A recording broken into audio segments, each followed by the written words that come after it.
Boa noite, pessoal. Vamos então à última palestra dessa edição da Semana do Meio Ambiente da Unicinos. A gente espera que vocês estejam gostando dessa semana, tenham aproveitado os temas que a gente trouxe, que um tema vai linkando com o outro, alguns termos, algum assunto pré-requisito para o outro, então a gente espera muito que vocês estejam gostando.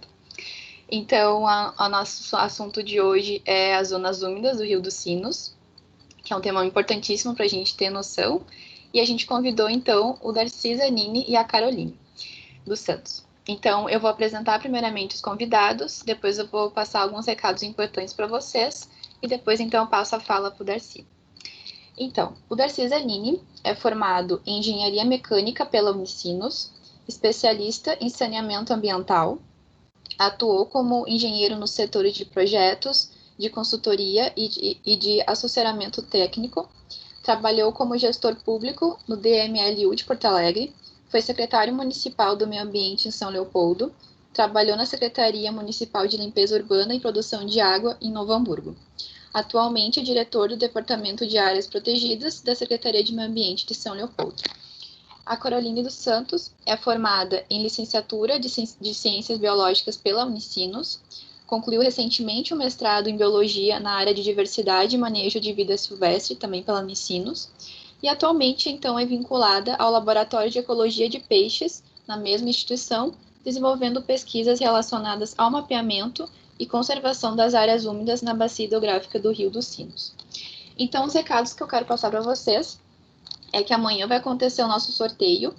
Então, pelo perfil do DAEMB no Instagram, vocês conferem como é que concorre ao sorteio de 3 prêmios muito bons. A gente está com a nossa campanha Adote uma Refeição. Então, com a doação de R$6, é um investimento em uma sopa. São produzidas 300 sopas na ocupação Justo, em São Leopoldo. Então, é muito importante cada um contribuir, ainda mais nesse momento que a gente precisa tanto. É importante assinar o formulário de presença para mostrar que vocês estavam aqui e também para ganhar as horas complementares. Para o bom funcionamento da palestra, é importante que o microfone e a câmera estejam desligados. Então, qualquer dúvida que vocês tiverem, ou comentário, coloca no chat que no final da palestra a gente vai passar para os convidados. E também, um recado muito importante, como a gente fez ano passado, nesse ano não poderia ser diferente, a gente vai colocar as gravações das palestras e até do mini curso também no nosso canal do YouTube. Então, quando a semana acadêmica acabar, a gente vai colocar lá. Então, se você perdeu alguma palestra, tem a oportunidade de rever novamente. Então, eu vou passar agora a fala por Darcy. Eu vou compartilhar a minha tela, que vai estar a apresentação dele. Só um pouquinho. Boa noite, todos me ouvindo? Sim. Quero cumprimentar a Jennifer, que convidou para fazer esta apresentação, fala sobre o tema das áreas protegidas, áreas úmidas. Eu quero saudar a Carolina, em nome da Carolina, saudar todos, especialmente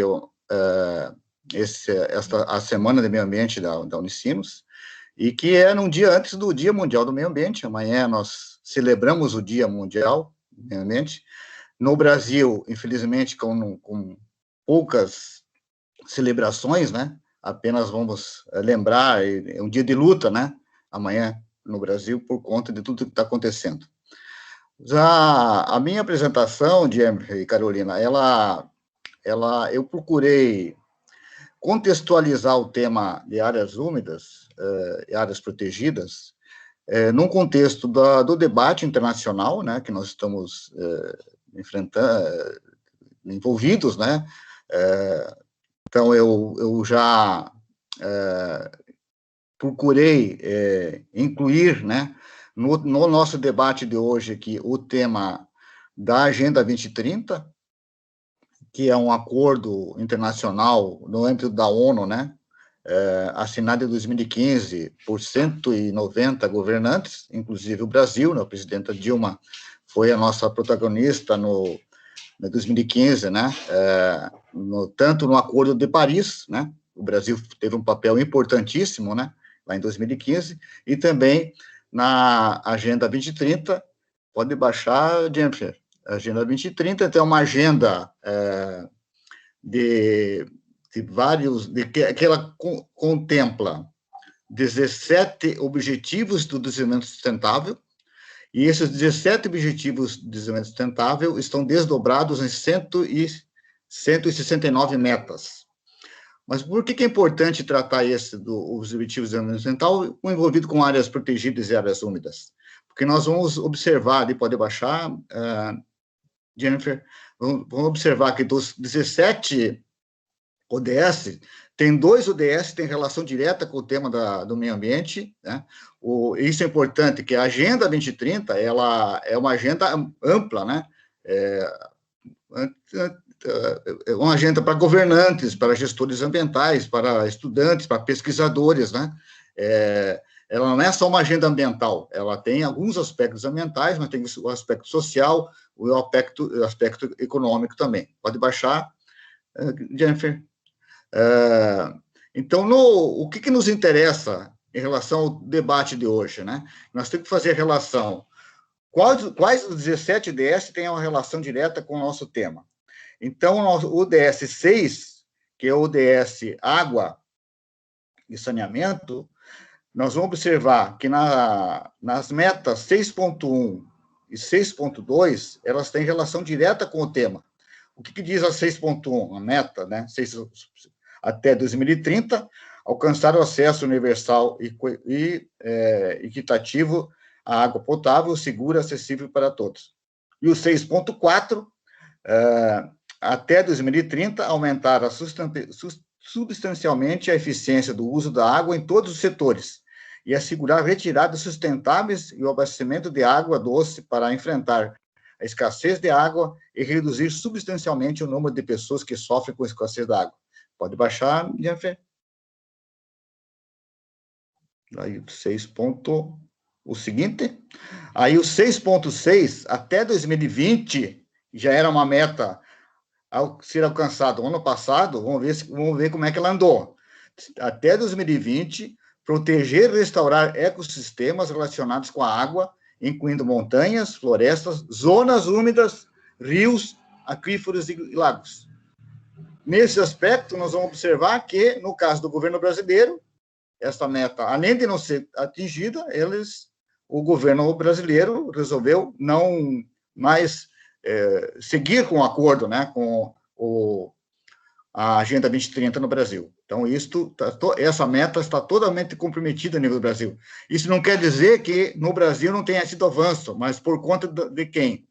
Por conta dos governos estaduais e principalmente dos governos municipais, como é o caso aqui de São Leopoldo, né, que tem uma política, e houve aí a meta de São Leopoldo, que é uma meta estratégica do território do município ser contemplado com 30% de cobertura vegetal. Aí estão excluídas os rios, né, as matas ciliares dos rios, as áreas úmidas e as matas, os parques ambientais. 6.A, deve ser 6.6A, até 2030, ampliar a cooperação internacional e apoio ao desenvolvimento de capacidades para os países de desenvolvimento em atividades e programas relacionados à água e ao saneamento, incluindo a coleta de água, a dessalinização, eficiência no uso da água, tratamento de efluentes e reciclagem. 6.B, apoiar, fortalecer a participação das comunidades locais. Isso é importante, né? A Agenda 2030, ela dá muita ênfase à necessidade de que as coisas não podem ser feitas apenas pelos gestores públicos ou por acadêmicos, né? Tem que envolver a participação social para conseguirmos implementar as metas, objetivos e as metas. Pode baixar.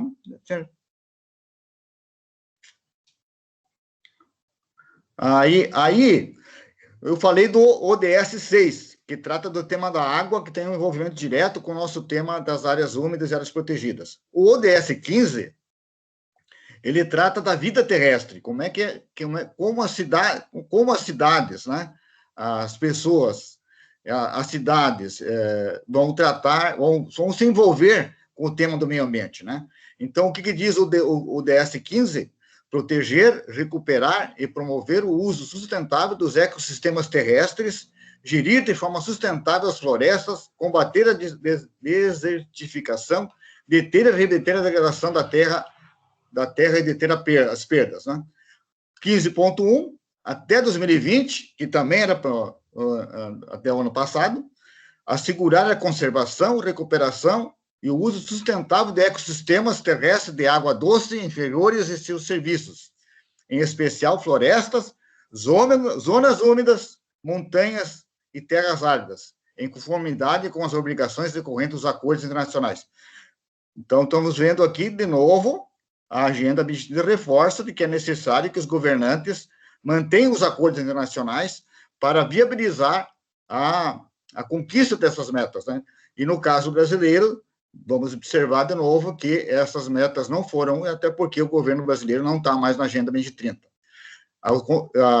Os Estados Unidos, que está até 2020 também não estava, agora em 2021 retornou para a Agenda 2030 e já está o governo Biden já envolvido, né, com várias políticas, resgate de várias políticas em defesa do meio ambiente, contra as mudanças do clima, defesa das florestas, das áreas úmidas, inclusive, né, fazendo um ataque ao governo brasileiro, porque o governo brasileiro não quer proteger a Amazônia.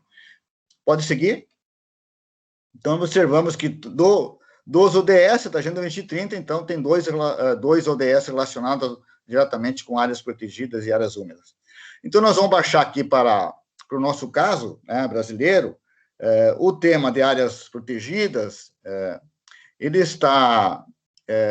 ele começou a ser debatido a partir de 1981, quando o Brasil institui então, a Política Nacional de Meio Ambiente e o Sistema Nacional do Meio Ambiente, que é o CISNAMA.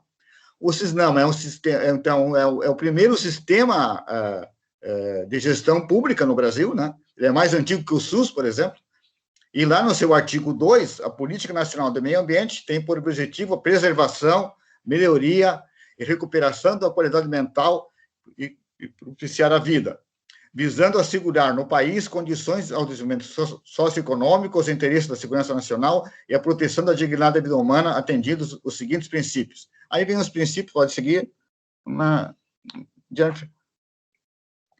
Então, por que é importante aqui o CISNAMA, né? Então, eu vou destaquei aqui o inciso 4º, proteção dos ecossistemas com preservação de áreas representativas.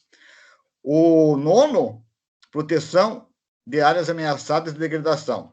E o 10º, que é muito importante para o nosso debate aqui, é educação ambiental em todos os níveis de ensino, inclusive educação da comunidade, que é importante, que é o tema que nós temos que debater aqui, como envolver a comunidade no tema das áreas protegidas, das áreas úmidas, na proteção, né? Envolver a comunidade na participação, seja através dos instrumentos que a prefeitura tem, ou que as escolas têm, né?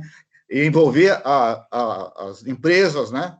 O conjunto da sociedade no tema. Então, é isso que educação ambiental é importante para esse tema. Pode baixar, gente. Aí, depois, eu falei do CISNAMA. Em seguida, em 2000, daí o governo brasileiro, preocupado, né, em cumprir os acordos internacionais, em 2000, então, o governo brasileiro cria o Sistema Nacional de Conservação. Por que foi criado o SNUC? Por conta que o CISNAMA, por si só, não dava conta de temas específicos, né? Então, unidades de conservação, que são os parques ambientais, né? reservas biológicas, né? Eles são tratados, então, de uma forma especial. Então, ganharam uma lei. Então, essa lei, para que serve o SNUC, então, o Sistema Nacional de Conservação?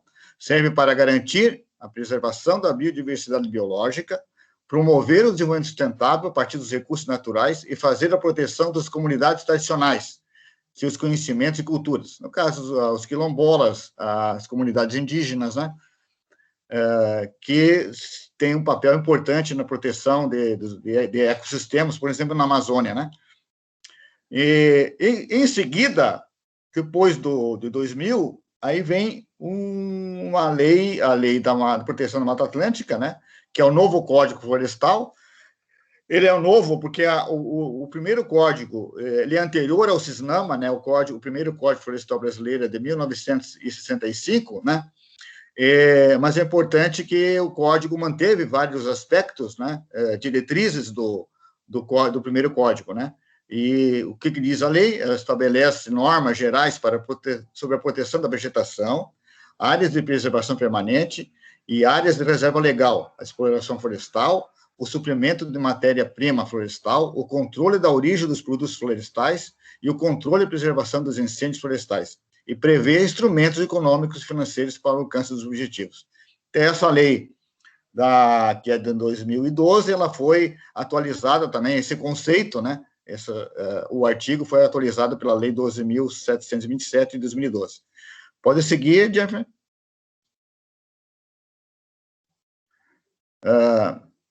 Então, o que o CISNAMA e o SNUC trabalham no tema das áreas protegidas, né? Que são um espaço geográfico definido, reconhecido e destinado ao manejo, através de instrumento legal ou outro meio efetivo, com o objetivo de promover a conservação da natureza a longo prazo, com seus ecossistemas associados e valores culturais. Viu que o conceito está combinando com a lei, né? Que a lei diz lá que ela é associada com as comunidades, com a sociedade civil, né? Com os interesses com gestores públicos, né?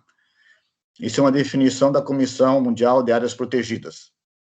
O surgimento Aí, no conceito chegando, então, no tema mais dirigido, né? Dirigindo-se ao tema que mais nos interessa hoje, né? Que é o tema, então, das áreas úmidas, as áreas úmidas é uma APP, né? Então, as APPs estão regradas no CISNAMA e no SNUC, e o tema das áreas úmidas, ele tem um conceito que vem de 1971, né? Que está aí pode seguir, tem o conceito aí, está definido, né? Pela Convenção de Ansar de 1971, que é áreas de pântano, charco, turfa natural e assim por diante. Água doce, salobra. Pode seguir.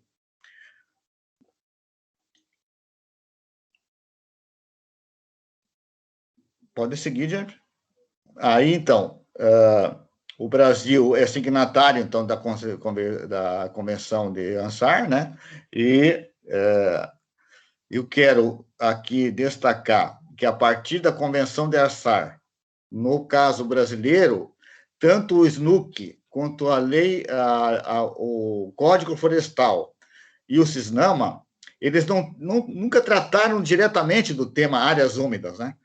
O nosso Código Estadual do Rio Grande do Sul, sim, que é de 1994, de 2000, aliás, ele já tratava desse tema. Ele foi atualizado em 2019, né? E lá no inciso 25º do nosso Código Estadual, ele diz lá, áreas úmidas, com pantanais, superfícies terrestres cobertas de forma periódica por águas, cobertas originalmente por florestas ou outras formas de vegetação adaptadas à inundação. Também incluído pela Lei Federal 12.000 de 2012. Pode seguir, Jeffrey?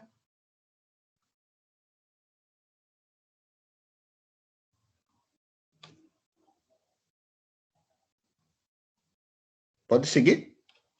Acho que terminou?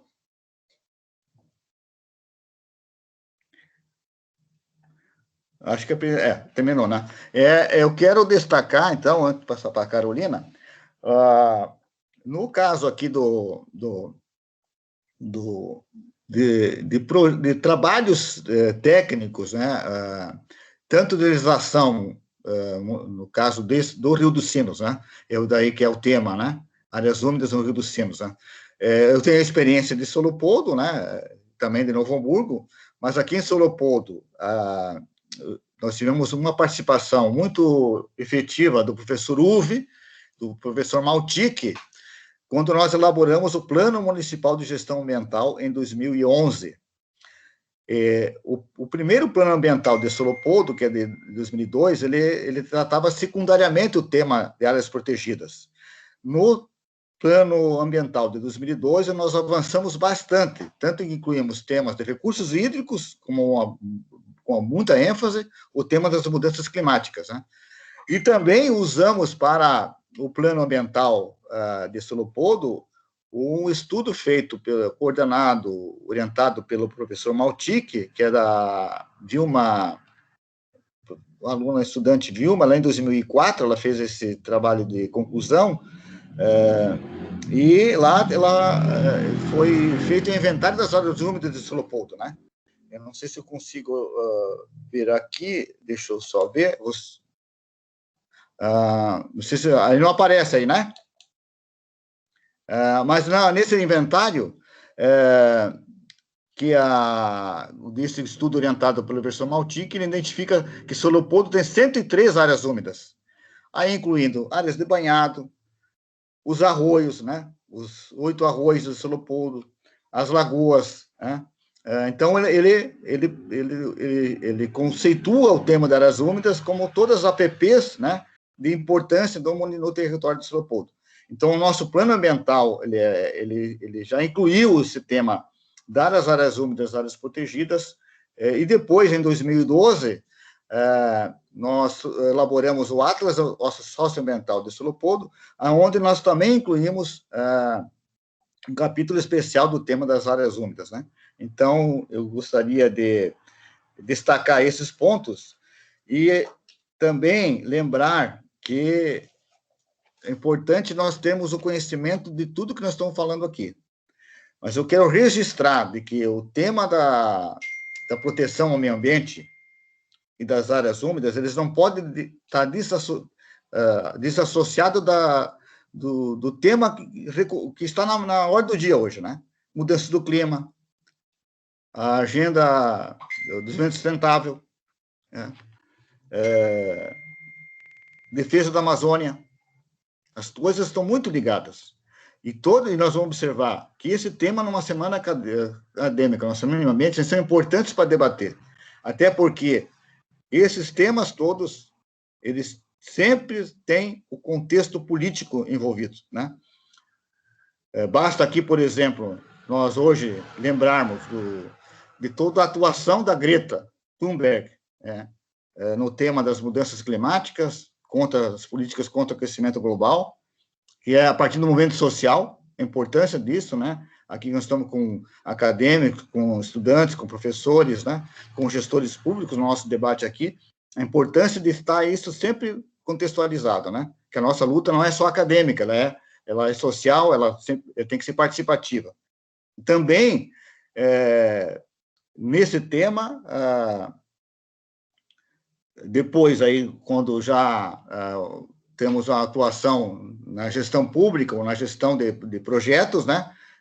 Ter uma atuação nos nossos conselhos, né? Conselhos de classe, que são importantes. Por que eu falo isso? Porque nesse momento de que a ciência está questionada, o que nós estamos debatendo aqui é ciência. Se a ciência está questionada, tudo que eu falei aqui está embasado na ciência. Então, nós temos que reforçar, nesse momento, tanto a participação social, quanto a defesa da ciência e daquilo que nós avançamos até agora. E no avanço que nós conseguimos, eles estão regrados, eles estão regulamentados, e tem um marco regulatório do meio ambiente no Brasil. Então, eu termino aqui fazendo essa ênfase da questão de que nós temos que sempre estar atuantes, né, socialmente, envolvidos na sociedade, na luta pela proteção do meio ambiente, né, e também contra o desmonte que está acontecendo no Brasil, o desmonte das leis ambientais, né? Vide recentemente o debate aí de modernização do licenciamento ambiental, que nada mais é terminar com o licenciamento ambiental. Isso significa que hoje, com as áreas protegidas, que são hoje tem uma grande dificuldade de protegê-las, sem licenciamento ambiental, é muito mais difícil, né? E aí nós não somos contra o desenvolvimento, o progresso, mas as leis ambientais e o licenciamento ambiental, eles são importantes para, no caso das áreas úmidas, proteger as nascentes, né? Proteger as matas ciliares, proteger a vegetação, né? A fauna e a biodiversidade dessas áreas que tem que ser mantidas, né? Sem licenciamento ambiental, corremos o risco de perder mais ainda que nós perdemos. E, então, as leis, né? E termino aqui com uma notícia não muito boa, né, que agora eu participo de uma entidade nacional chamada ANAMA, que é a Associação Nacional dos Secretários Municipais de Meio Ambiente, dos órgãos municipais de meio ambiente, e a última notícia, nós participamos na frente, junto com a Frente Parlamentar Ambientalista no Congresso, de que existem 51 projetos, Carolina, de flexibilização do SNUC. E alguns dos projetos, inclusive, querem acabar com o SNUC. Acabar com o SNUC significa o quê? Em São Leopoldo, o que é acabar com o SNUC? Nós temos 6 parques ambientais em São Leopoldo. E 3 dos parques ambientais com áreas totalmente em área úmida. O Parque Imperatriz, a base ecológica, né? Então, eu quero agradecer o convite por essa palestra aqui, essa minha conversa aqui com vocês, e vamos ao debate. Obrigado, Jennifer. Obrigada, Darcy. Então, passamos para a Caroline. Jennifer, só uma dúvida, as questões do chat vão ser levantadas depois? Isso, no final. Uhum. Tá.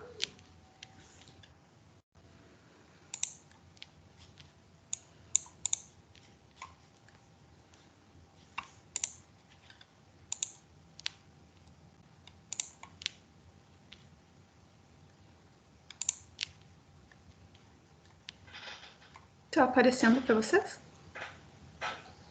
Sim.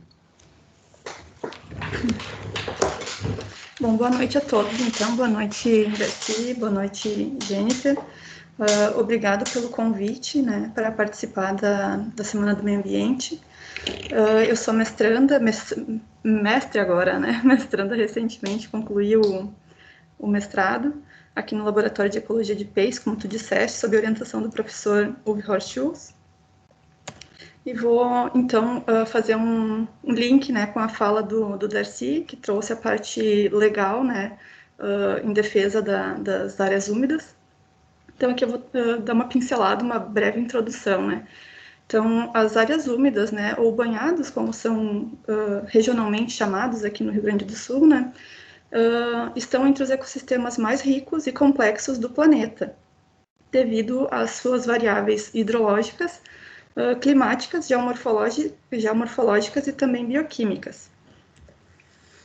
Isso se dá em função das suas interações, né, interrelações entre a água, o solo, a flora e a fauna desses ambientes. Porém, até a metade do século XX, a gente não tinha uma preocupação assim muito relevante em relação às áreas úmidas, né? Na verdade, não se tinha nenhuma, achava que essas áreas não tinham nenhuma importância. Posteriormente a isso, é evidenciado que essas áreas têm sim importância, então a gente procura a proteção e manutenção desses ambientes. Como o Darcy havia comentado, né, lá em 1971, acontece a Convenção de Ramsar, onde é discutido especificamente a proteção desses ambientes. Lá em 71, eles falam mais especificamente nas áreas úmidas também como locais de suporte para as aves, né?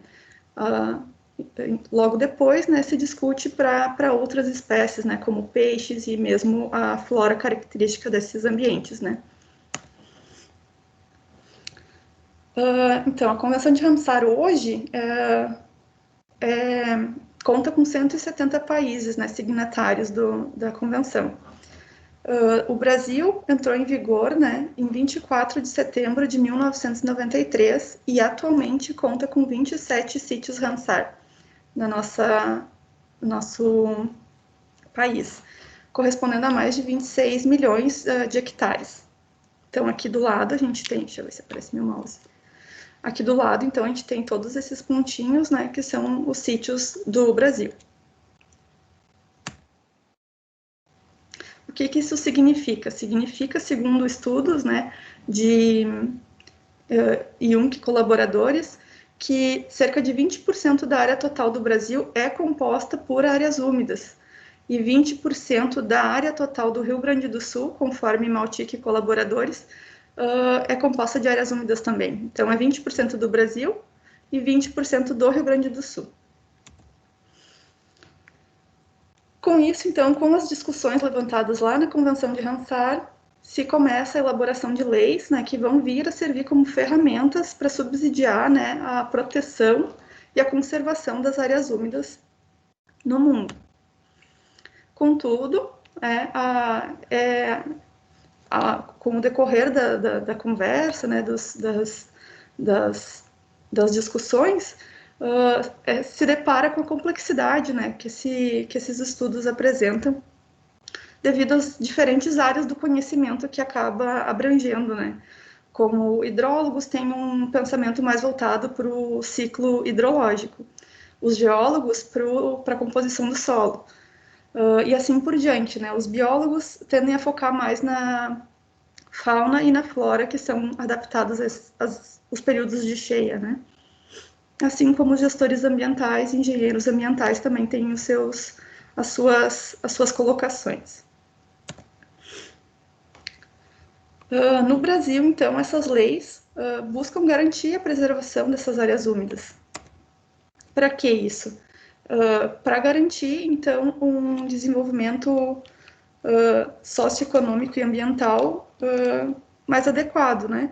Uma vez que se eu aterro um banhado, por exemplo, né, para exploração urbana, eu acabo acarretando outros problemas, talvez muito mais significativos do ponto de vista econômico, como também ambiental, né?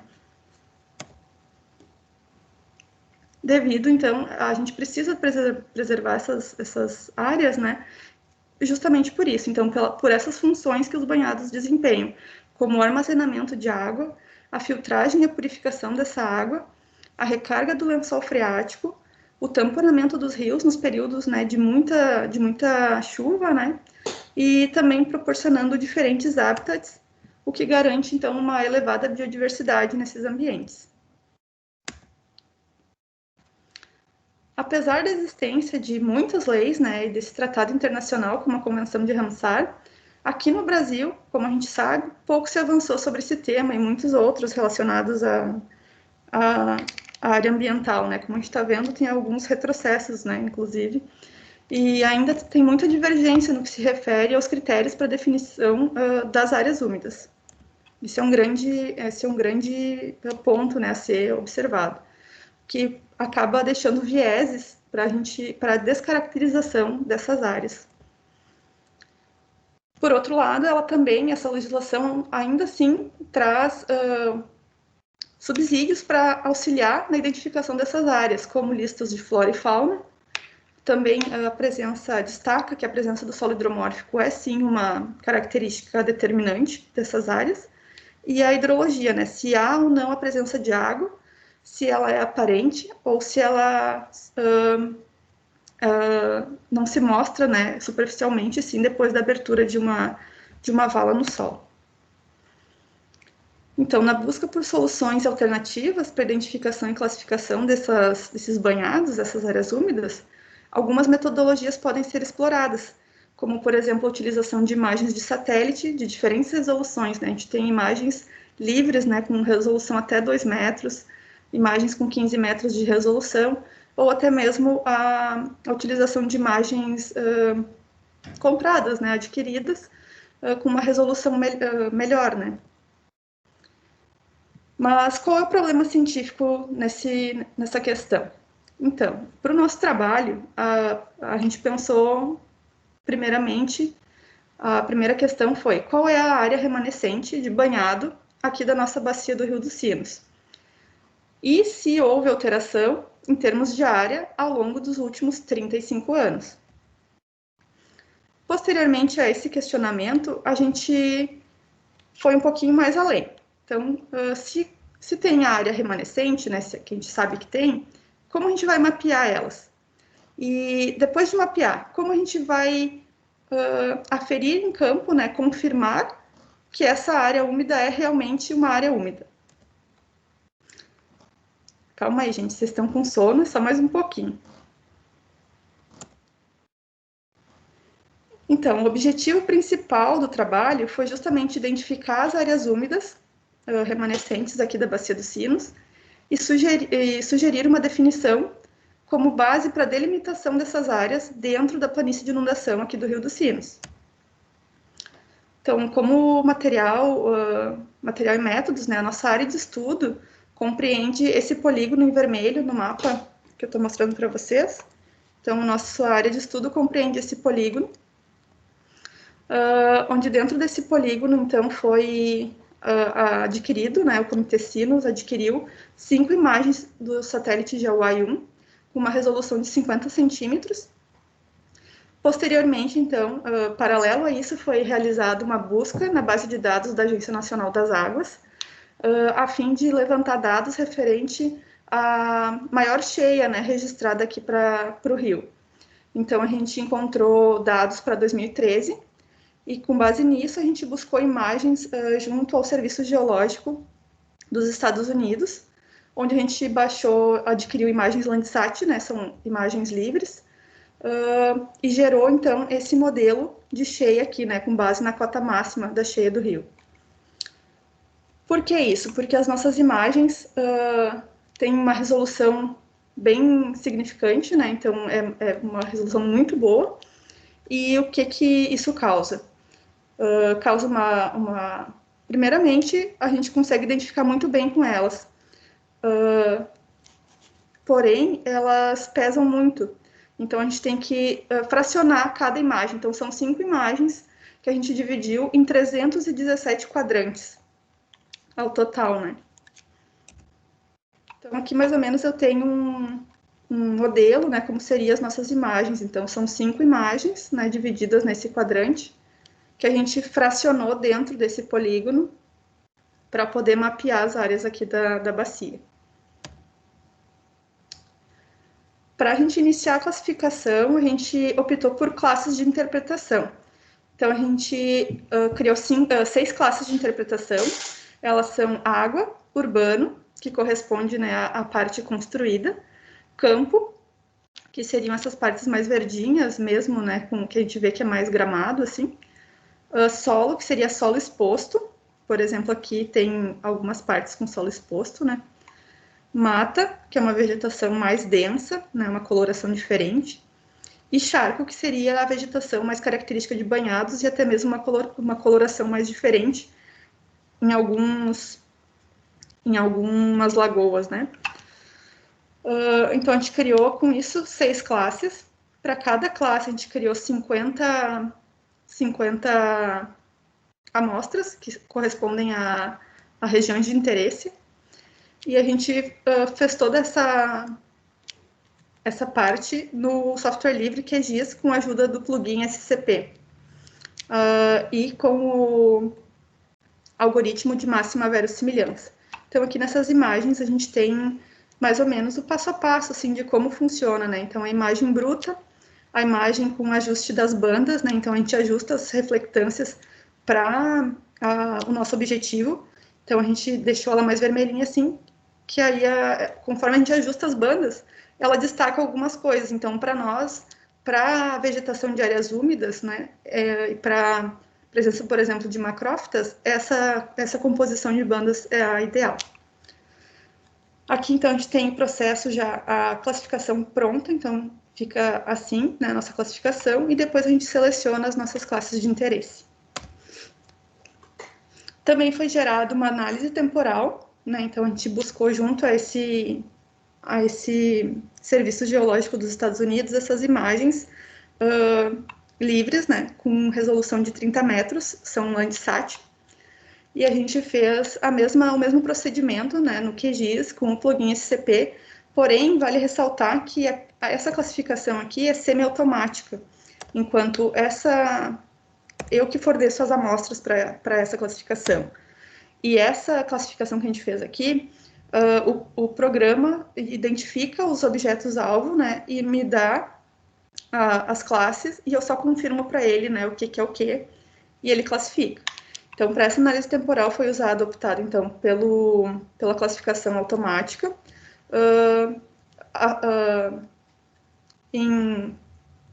associando, né, o algoritmo de isodata com a mínima distância.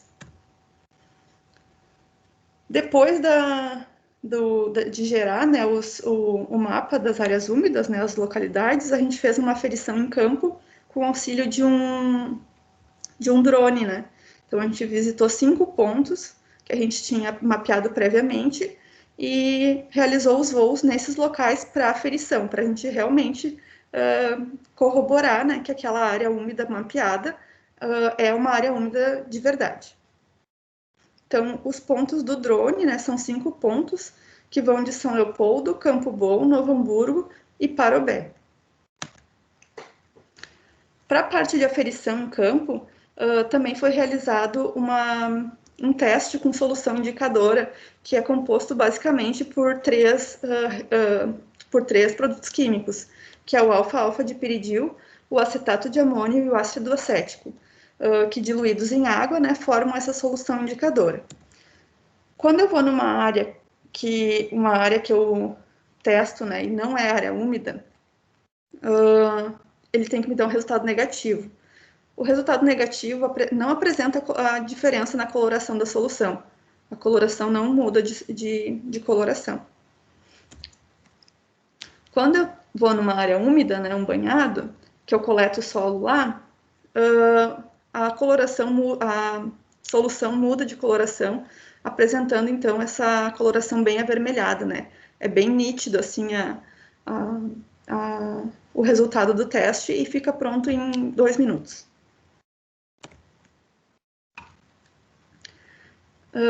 Então, a aferição, né, em campo com essa solução indicadora foi feita em 7 pontos.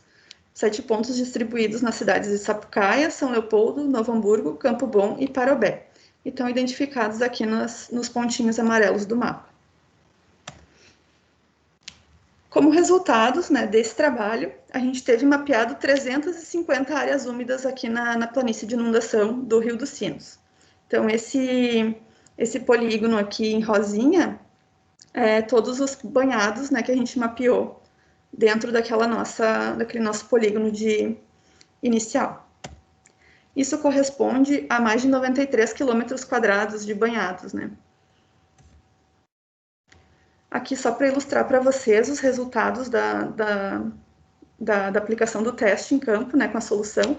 Então, todas as áreas que a gente visitou, que a gente havia mapeado, né, previamente, identificado como áreas úmidas, realmente se mostrou positivo o teste, né? Então, satisfazendo as nossas necessidades, né, de identificação.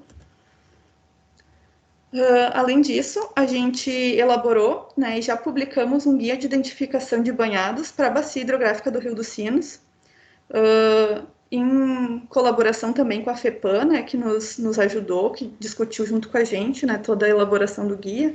Então, é um guia bem prático, traz ideias assim, de importância dos banhados, né, o que é um banhado, os aspectos principais, né, que é a hidrologia, o solo e a vegetação característica, né, o solo hidromórfico, né, que se caracteriza pela presença de ferro reduzido, que é o que causa a troca na coloração aqui, né, da solução indicadora, né. Então, a presença do ferro reduzido leva à troca da coloração, enquanto em solos normais, digamos assim, né, solos que não são áreas úmidas, o ferro se encontra no seu estado normal, né, que seria ferro 3. Esse guia, então, vocês já conseguem acessar ele é gratuito, vocês podem entrar aqui no site do comitê, ele já vai estar bem na cara, assim, né, a gente abre e já dá de cara com ele, com a opção de baixar ele em PDF. Então, concluindo, né, as áreas úmidas desempenham um papel fundamental nos ciclos biogeoquímicos e também na provisão dos recursos e serviços ecossistêmicos. Além disso, através da metodologia de classificação supervisionada, tanto a automática como a semiautomática, né, utilizando imagens com resolução centimétrica e até mesmo utilizando as imagens com uma resolução mais inferior, né, foi possível identificar e mapear as áreas úmidas. Além disso, os solos hidromórficos são excelentes modelos para relacionar dados morfológicos do solo aos processos físicos, químicos e biológicos e se caracterizam como um elemento fundamental, né, pela presença do ferro reduzido. a gente trouxe, né, com esse projeto, com esse estudo, um panorama histórico dos diversos usos e cobertura do solo da bacia nos últimos 35 anos. Além disso, está sendo desenvolvido uma ferramenta que vai ficar hospedada no site do Comitê Sinos, para que cada cidadão possa verificar se a sua propriedade tem uma área úmida ou é uma área úmida, né? Então, aquele mapa que eu mostrei para vocês vai ficar disponível, né? Então, eu vou lá na minha localidade e eu vou conseguir consultar se ela está dentro daquele polígono.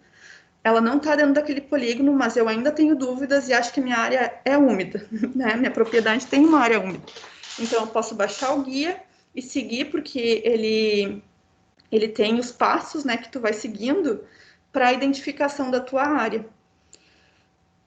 O plano da bacia prioriza tanto a identificação, recuperação, conservação e manutenção dos banhados, nascentes e áreas de recarga dos aquíferos. Dessa maneira, a gente contribui com o plano, né, da bacia para a identificação e principalmente a conservação, né, dessas áreas úmidas remanescentes. Assim, a gente contribui para a gestão das águas, além de criar uma segurança jurídica na identificação dessas áreas úmidas que acabam sendo frequentemente descaracterizadas, né, e modificadas. Então, eu gostaria de agradecer o diretório pelo convite, né, pelas conversas, pelos testes, né, com o software. Também gostaria de agradecer ao meu orientador, né, o professor Uwe, que também me indicou para participar com vocês aqui. E ao Comitê Sinos, principalmente, né, por possibilitar a realização desse trabalho todo. E também a FEPAM, pelas considerações lá no guia. E eu fico à disposição, então, para qualquer dúvida.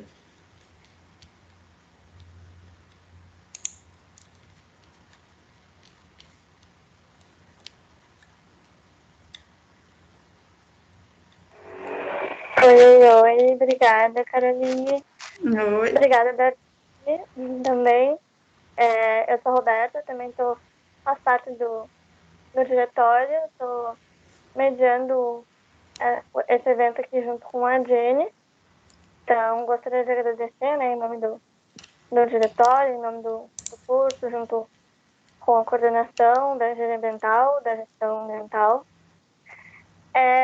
Temos perguntinhas aqui no chat, e eu e a Jenny, a gente vai ler para vocês, a gente vai intercalar, e fiquem à vontade daí para dar a contribuição de vocês. A primeira pergunta é da Ana, e é para o Darcy. Ela pergunta se em São Leopoldo as áreas úmidas estão amparadas de alguma forma no plano diretor da cidade? Existe uma zona específica?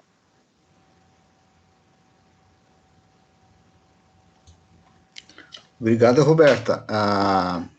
Sim, como eu falei no início, nós temos um plano ambiental, que é o Plano GE. O nosso Plano GE, ele é composto por 8 programas. Então, tem o Programa de Educação Ambiental, o Programa de Arborização, o Programa de Áreas Protegidas, o Programa de Recursos Hídricos e assim por diante. No Programa de Áreas Protegidas, nós, juntamente, o Plano Ambiental fez o levantamento das áreas lá em 2012 e incluímos depois no processo do plano diretor do município. Então, das áreas que nós levantamos, nem todas foram incluídas no plano diretor, mas o nosso plano diretor é muito bem representativo, né? Então, nós temos, Roberta, 35 AEIAs, que são áreas de especial interesse ambiental, e cerca de mais 15 áreas que são AEIAs, áreas de especial interesse institucional e ambiental. As AEIAs, elas são os parques ambientais, são áreas, são APPs, né, oriundas de compensação ambiental. Um determinado condomínio vai se implantar, então a gente exige a compensação com área verde do município, né? Muito mais importante do que compensar com mudas de árvore, já é compensar com uma parte da propriedade do empreendedor, e que aquela área vai ainda ficar com propriedade dele, mas sob o controle do município. Então, nós temos um rol aí, Roberta, de cerca de 50 áreas protegidas, né? E geralmente, quase todas elas com alguma importância de preservação da nascente, mata ciliar, vegetação, e sempre também o ambiente da fauna, né? E também como microclimas, né? Então, todas essas 35 áreas estão espalhadas no território do São Leopoldo. Obrigada, Darcy, pela resposta. Então, a gente tem uma outra pergunta, que também é da Ana. Darcy, em São Leopoldo... Darcy, qual cenário você enxerga para o Brasil acerca das áreas úmidas até 2030, com a saída do país do acordo? Ana, Roberta, Jennifer e Carolina, é complicado. Se o Brasil... Tem dois aspectos. Tudo está envolvido com as eleições de 2022, né? Assim como aconteceu nos Estados Unidos, a volta dos Estados Unidos para os acordos só foi possível com a derrota do Trump. Aqui vai ter que acontecer a mesma coisa. Né? Não sei quem vai, né? Se é o Lula, se é o Ciro, se é a Marina. Tem que ter alguém que retome todas as políticas e os acordos internacionais. Então, Ana e Roberto, se nós não mudarmos o quadro do presidência da República, do comando do Brasil, vai ter mais retrocesso ainda. Então, tudo está envolvido com as eleições de 22.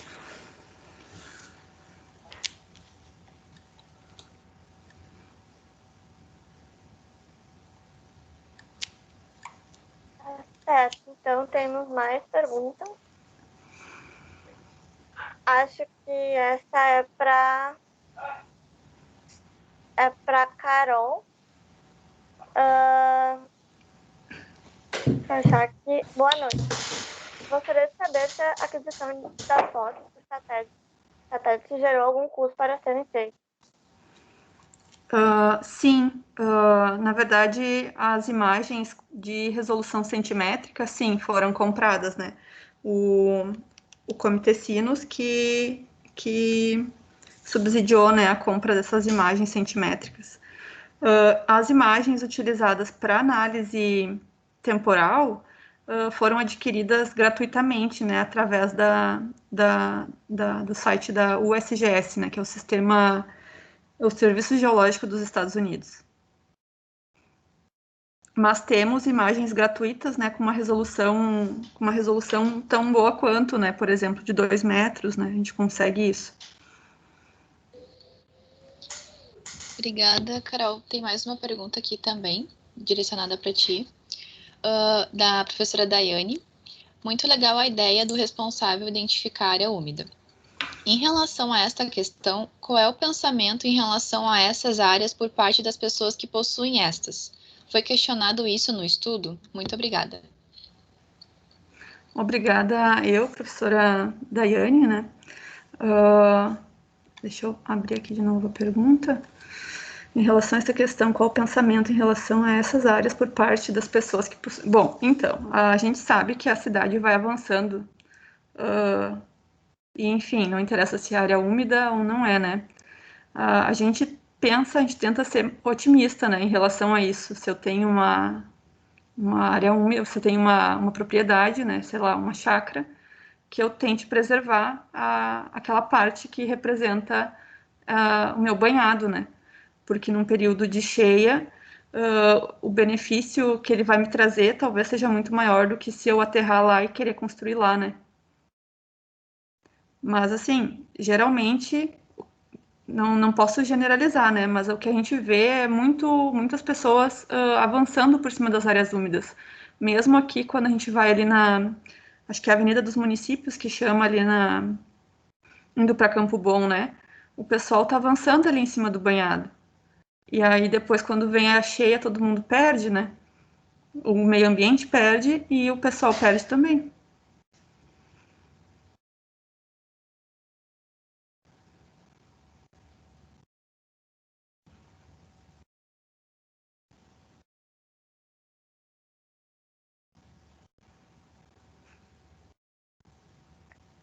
Próxima pergunta é do Márcio. Houve muito se falar em ação do homem no ambiente, mas com ênfase nas áreas rurais. Mas claramente que as grandes poluições vêm das cidades. A que vocês acreditam a esse fenômeno? No caso, então, relacionado à poluição que vem das áreas urbanas. Eu não sei se eu entendi muito bem a pergunta, mas os banhados aqui acabam sofrendo com a poluição no sentido de muito esgoto, né? Vou falar assim mais simples, né? Muito esgoto acaba sendo depositado nessas áreas, né? Algumas áreas que a gente visitou, a gente viu isso claramente, né? Teve situações que a gente também viu essas áreas sendo exploradas e talvez indevidamente, assim, né? E a questão é que, por exemplo, né? Subindo mais acima ali a Parobé, mais para cima, tem, que nem ele falou ali da questão das áreas rurais, né? Tem a questão dos arrozais ali para cima, né? Que acabaram, digamos assim, tomando conta, né, das áreas úmidas. Mas, assim, se a gente não usar lá, né, já tem estudos que provam isso, que se deixar parado, não usar, ele vai recuperar, né? E também a questão das cheias, né, do amortecimento, do tamponamento do rio, ele acaba fazendo a mesma função, né? Temos aqui, é um comentário da Ana que eu acho que vale para os dois, que eu acho que cada um dá a sua contribuição. Na minha opinião, considerar algum tipo de pagamento por serviços ambientais incentivaria a proteção desses ambientes nas propriedades particulares. O que vocês acham sobre isso, Darcy e Caroline? Perfeito, Ana. Exatamente, né? Esse debate, eu acompanhei muito isso quando eu fui membro do representante no CONAMA, da ANAMA, que é o órgão gestor o órgão dos gestores ambientais, né? Municipais. E na ocasião eu participei dos debates lá desde 2000, quando a Marina ainda era ministra, depois o Mink, e evoluímos muito, né, no processo da lei, né, do Programa por Serviços Ambientais, a PSA. Essa lei agora foi, depois de 10 anos de debate, ela foi agora foi aprovada, né, no ano passado, no Congresso, sem muitas alterações daquele projeto original, e hoje é um importante instrumento para os gestores públicos e também para os proprietários, né, de áreas que têm necessidade de fazer proteção, né. Eu acho que é um instrumento muito importante, mas ele tem que estar combinado com o processo de educação ambiental. Não adianta só fazer a política de serviços ambientais se não tiver um vínculo com o tema da educação ambiental, né? A educação ambiental aí no sentido amplo mesmo, né? Para evitar aquilo que a Carolina falou, da geração da resíduo. Hoje nós temos um problema nos banhados e nos arroios, que é resíduo sólido, muito resíduo sólido, né? E bastante esgoto sanitário, né? Mas não adianta só fazer o pagamento de serviço ambiental para proteger, se no entorno tem ainda pessoas poluindo, né? Uhum. Então tem que ser o pagamento por serviços ambientais tem que estar vinculado com o contexto do ambiente, né?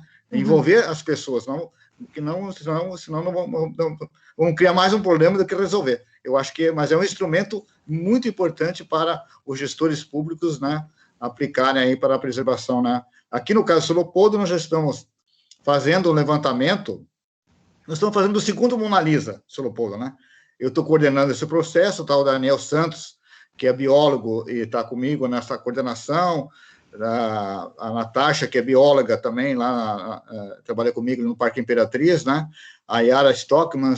Então, um conjunto de técnicos, né, que estão fazendo uma espécie de segunda Mona Lisa, identificando nos 8 arroios do São Leopoldo potencial. Como é que está a situação da mata ciliar?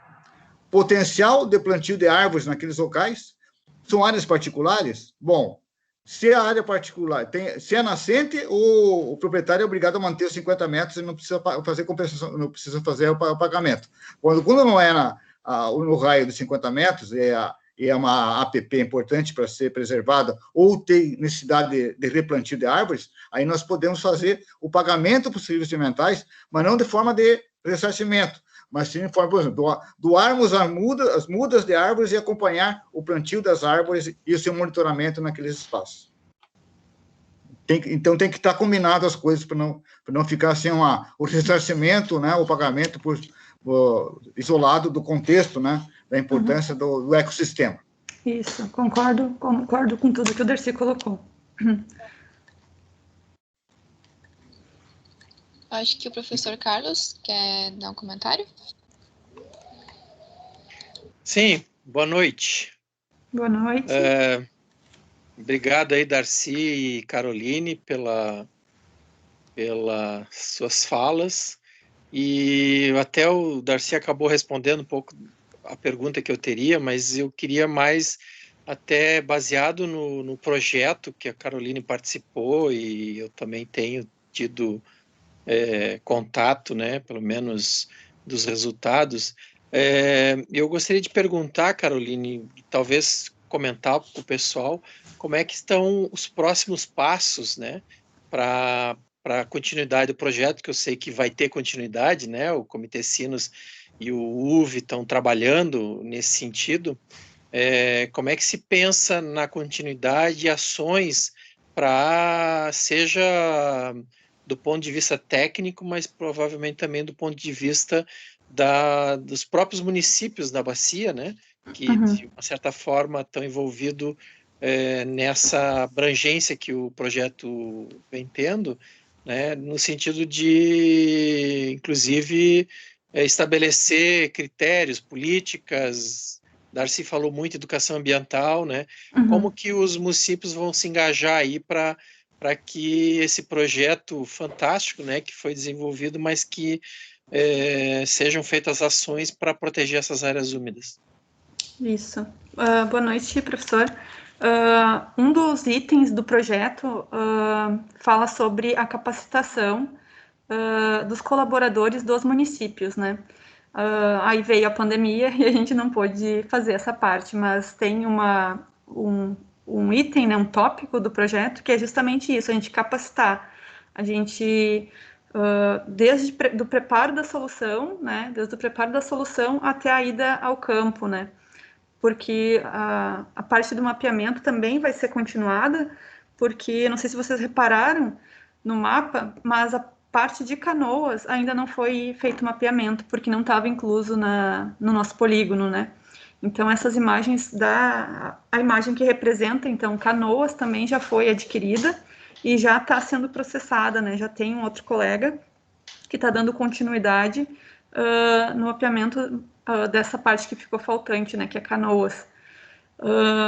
Além disso, também a gente vai contar com a ajuda do Ministério Público, assim como a gente contou com a ajuda da FEPAM para elaboração do guia, né?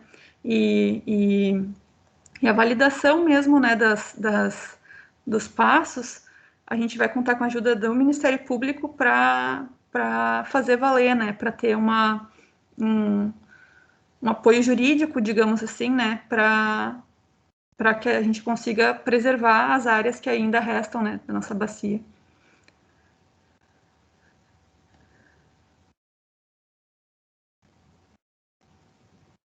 Próxima pergunta. Imagina. Posso passar para a próxima pergunta? Acho que é do Gilson. Ele pergunta assim: quais são as políticas públicas no caso de São Leopoldo com relação ao avanço das propriedades sobre as áreas úmidas, se existe alguma política habitacional específica e como se dá a fiscalização. Pergunta ao Darcy. Gilson, é o seguinte, nós tratamos todas as políticas ambientais de Solopodo no nosso plano de gestão ambiental. Ele é um plano bastante consistente, né, atual. Então, agora nós estamos passando por um processo de atualização, de aprimoramento, né, especialmente no aprimorando o programa de educação ambiental, o programa das áreas protegidas, que eu já falei, e agora nós estamos priorizando em 2021 o mapeamento dos arroios. Mas o mapeamento dos arroios que nós entendemos, ele está ligado com todas as áreas protegidas do município. Aquelas 35 áreas que eu falei anteriormente, e também as áreas de banhado, né? E dos nossos parques ambientais. Então, por quê? Porque em todas essas áreas nós temos algum percentual de umidade, né, nessas áreas, né? Então, porque Solopodo, a Carolina aí pode até me ajudar, né? É um município muito rico em recursos hídricos, né? A cidade ela foi construída em cima de banhados, né? Então, nós somos ricos em 8 arroios, né? 8 arroios que perfazem 80 quilômetros de arroios. Nós temos um potencial, então, de preservação de nascentes muito grande, né? Em cada arroio, nós temos um bom número de nascentes. Então, esse levantamento que nós estamos fazendo agora, mapeamento dos arroios, mapeamento da situação de cada uma das nascentes. No levantamento lá de 2005, no Mona Lisa, nós tínhamos um mapa com 350 nascentes. Já nessa primeira etapa do nosso projeto agora de mapeamento, nós já identificamos outras nascentes que não estão naquele cadastro, né? E que nós vamos exigir do proprietário, né, a manutenção dos 50 metros de raio da proteção da nascente. Se não tem vegetação, nós vamos exigir a vegetação, nós vamos contribuir para doar mudas e executar o monitoramento das árvores. Porque isso tem, Gilson, porque esse tema das áreas úmidas, ele tem uma relação direta com o tema das mudanças climáticas, né? Agora nós estamos aqui num momento crítico, né, de nova crise hídrica, que tem parte natural dos ecossistemas, mas tem um aspecto também ainda do desmatamento, né? E quem sofre diretamente é as áreas úmidas, né? Então, esse tema, né? E aqui em Solopodo nós estamos tentando acompanhar o desenvolvimento da cidade, o progresso da cidade, o crescimento da cidade, tendo uma preocupação, Gilson, de que pelo menos 30% do território do Solopodo esteja com cobertura vegetal. E com prioridade para a manutenção das áreas úmidas, né? Desses 30%, quase metade são as duas áreas de banhado, que é a base ecológica e o nosso banhado da Imperatriz, né? Então, eu acho que, não sei se eu contribuí aí, Gilson, com essa preocupação com as áreas úmidas. Ela tem que estar sempre dialogando com o tema mais geral, né? Todo o sistema de recursos hídricos, das áreas protegidas. É isso aí. Obrigada, Darcy. Tem um comentário aqui da Gabriela. Eu percebo que aqui na região da Barra do Ribeiro necessita muito ser vista, ainda mais com a exploração da CNPC no plantio e corte das plantações de eucalipto na região. Não sei se vocês querem dar um comentário sobre isso.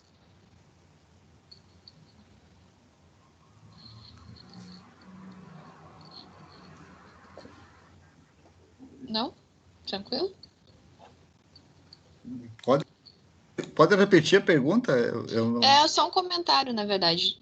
Eu percebo que aqui na região da Barra do Ribeiro necessita muito ser vista, ainda mais com a exploração da CNPC no plantio e corte das plantações de eucalipto na região. Além próximo dali, também tem outro problema, que é a ampliação da indústria de carvão aí, né? Mineração, né? Então, a Gabriela tem razão, ali o novo código, a reestruturação, a alteração do código estadual, feita em 19, Gabriela ela veio muito para beneficiar as indústrias do carvão, né, e as indústrias de papel, de celulose. Então, inclusive na audiência pública que eu participei, né, pela ANAMA, né, quando houve a discussão da alteração do código, né, que ele chamava de modernização, o governador Leite chamava de modernização do código, eu manifestei que não precisamos de carvão.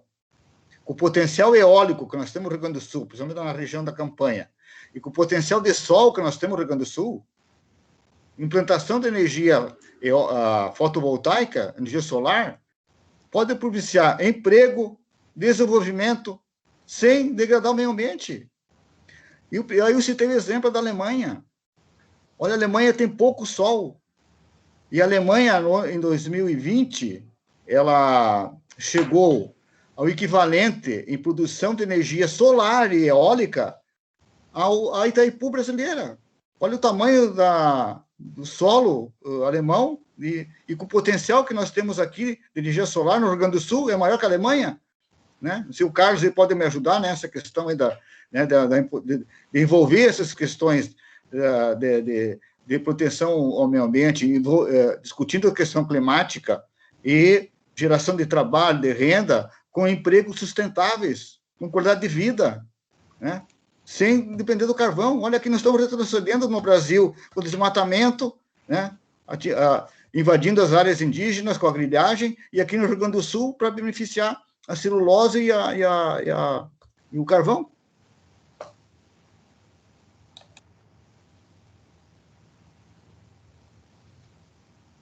Obrigada, Darcy, pela contribuição. A gente agora não tem mais nenhuma pergunta no chat, e daí tem uma pergunta minha, na verdade, que quando a gente teve na palestra sobre zonamento ecológico econômico, foi comentado pelas nossas palestrantes que tem muita dificuldade de fazer o mapeamento pelo zoneamento por conta das áreas agrícolas. Então, pelo conflito de interesse que existem, né, em áreas agrícolas, essa identificação. E daí eu queria perguntar para a Caroline se teve algum momento, assim, teve algum conflito em relação à pesquisa dessa questão, assim, provavelmente tem áreas agrícolas dentro de zonas úmidas, né, e, enfim, se teve esse tipo de questão, né, nesse trabalho que tu participou, ou também se o Darcy tiver alguma outra contribuição também em relação a isso.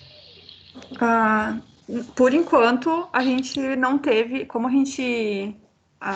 os campos, né, foram comprometidos em função da pandemia, a gente mapeou tudo, né, através das imagens de satélite, e os pontos que a gente visitou não, digamos assim, não podem falar pelo todo, né, foram alguns pontos que a gente conseguiu visitar.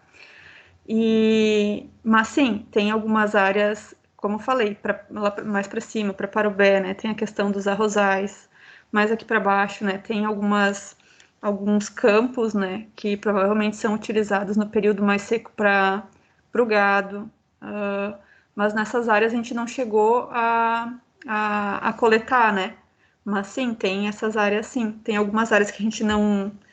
Algumas áreas que a gente planejou de entrar, por exemplo, tinha um muro, aí não tinha como a gente entrar, isso aconteceu.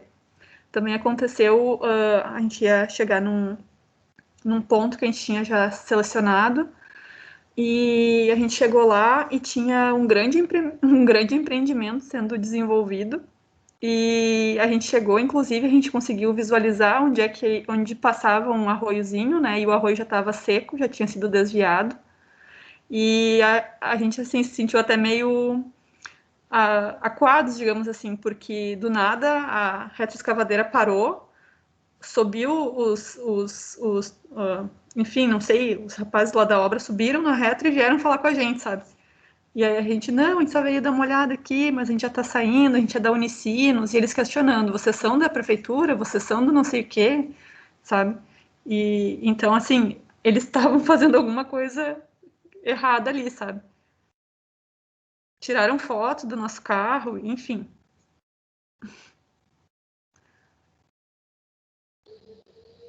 Não sei se era nesse sentido que tu tinha essa dúvida. Com certeza. Obrigada pela contribuição, Caroline.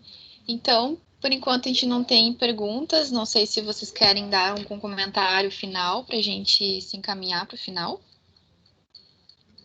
Eu queria só agradecer novamente, né, o convite e a oportunidade, né, de conversar com vocês, de mostrar o trabalho que está sendo realizado, né, pelo Comitê Sinos, em parceria com a Unicinos, né. Agradecer também ao Darcy, né, pelas discussões, né, por todo esse aporte mais legal que ele trouxe para a gente aqui, né, e a todos que participaram, né, e que interagiram conosco, né.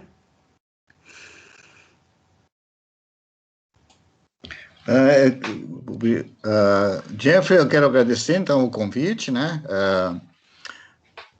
e foi muito interessante, que eu acho que sempre a gente aprende, né, e sai daqui mais estimulados, né, para continuar nossa luta. E eu quero aqui só lembrar que amanhã nós temos um dia de meio ambiente, que é um dia de resistência, tá? Aqui, alguém perguntou se nós temos futuro, né? Tem futuro, tudo envolve a política, né? Que envolve, as decisões são políticas no planeta, né? Vide agora, eu quero aqui encerrar, né, com um documento importantíssimo, que é a Laudato Si, o cuidado com a casa comum, que é um documento do padre, o Papa, jesuíta, inclusive é jesuíta, né? O nosso Jorge Bergoglio, que é um documento que, para esse tema das áreas úmidas, áreas protegidas, ele é muito, muito emblemático, porque o Papa trata do futuro da humanidade, de que se nós não cuidar da nossa casa, e a casa, com tudo que tem dentro dela, nós não vamos no futuro. Então, eu quero, então, com essa contribuição da Laudato Si, né, agradecer, então, novamente, né, e sempre, Jennifer, colocar aqui nosso trabalho agora é de resistência, né, tanto no cotidiano nosso, né,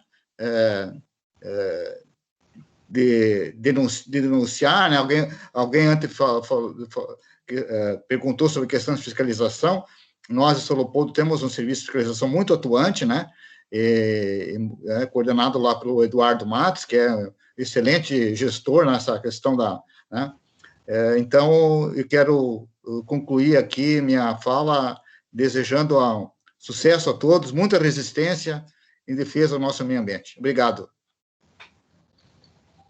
Muito obrigada pela participação de vocês, é muito importante falar sobre esse assunto, mostrar, né, tanto da parte ali da gestão pública, que é tão importante, tanto quanto a pesquisa e o quanto a gente consegue trabalhar junto, né, que na verdade a universidade tem que fazer isso, né, tem que trabalhar para dar subsídio para a gestão pública e a gente tem que trabalhar e contribuir para isso, né. Então, muito obrigada pela participação de vocês. A gente vai encerrando o nosso evento, então. Só lembrando que a gente tem o nosso sorteio amanhã, que vai acontecer ao vivo pelo perfil do DAEMB no Instagram, então acompanhem lá. E também a nossa campanha em parceria com os engenheiros pela comunidade da Unicinos, na produção de 300 sopas na ocupação justa em São Leopoldo. Então, muito importante também, quem puder contribuir é de grande ajuda. Então, muito obrigada e até logo. Boa noite. Boa noite. Tchau, tchau. Obrigada, gente. Boa noite. Excelente fala dos dois, tanto o Carol quanto o Darcy. Muito obrigada mesmo.